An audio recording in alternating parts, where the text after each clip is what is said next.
Bonjour à tous, l'objectif ici est de pouvoir formater les informations qui sont ici avec eh bien, un petit arc-en-ciel. Alors on va voir comment faire. Je vais effacer les formats ici. Ici on a un tableau, je l'ai mis volontairement sans format, mais réellement c'est un tableau, hein, puisqu'on pourrait le mettre comme ceci. Et donc l'objectif pour moi c'était de pouvoir identifier très rapidement les groupes d'étudiants les uns par rapport aux autres avec des zones de couleur.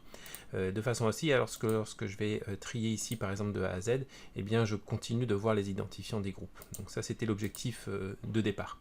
Je me suis dit pas de souci, on va aller faire une mise en forme conditionnelle, donc je vais là-dessus, nuance de couleur, et j'ai une belle mise en forme conditionnelle. Le problème c'est que 6, 7, 8, 9, hors contexte, ça va être assez difficile de faire la différence. Donc je me suis dit, bah, il doit y avoir un moyen de faire ça très simplement pour faire une mise en forme conditionnelle qui varie en fonction de d'autres règles.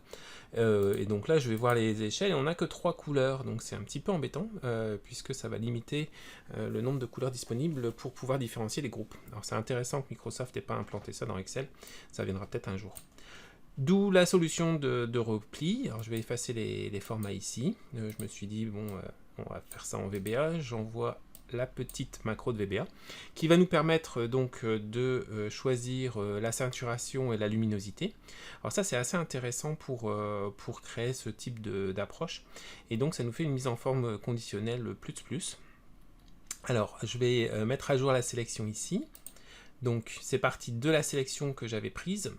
Pour éviter d'avoir le fait que la zone soit sélectionnée, donc on ne verrait pas bien les couleurs, et bien je me suis positionné en C2, qui est donc la cellule juste après, et je vais revenir dessus après lorsque je vais fermer. Ici, on a automatiquement un 1, 2, 2, 3, 3, et donc on voit bien les groupes, et là ils sont vraiment bien distincts comme il faut. Donc ça c'est parfait, c'est ce que je voulais.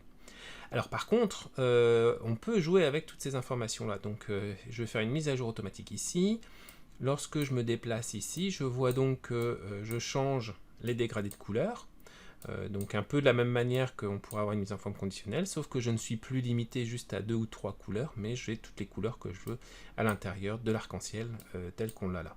Donc ça c'est assez sympa pour pouvoir mettre en forme les informations. Je peux jouer sur la luminosité aussi.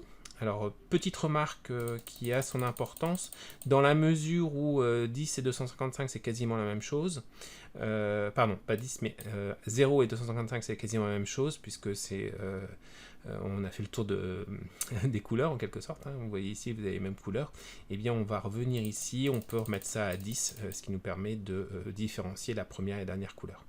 Donc ça c'était juste un détail, mais qui peut avoir son importance, sinon on va avoir le premier et le dernier groupe qui seront identiques. Ensuite, on peut jouer avec la saturation. Donc, ce qui est bien, c'est qu'on voit directement ce qui se passe lorsqu'on joue avec la saturation. Et bien sûr, la luminosité. Donc, si on veut juste mettre un fond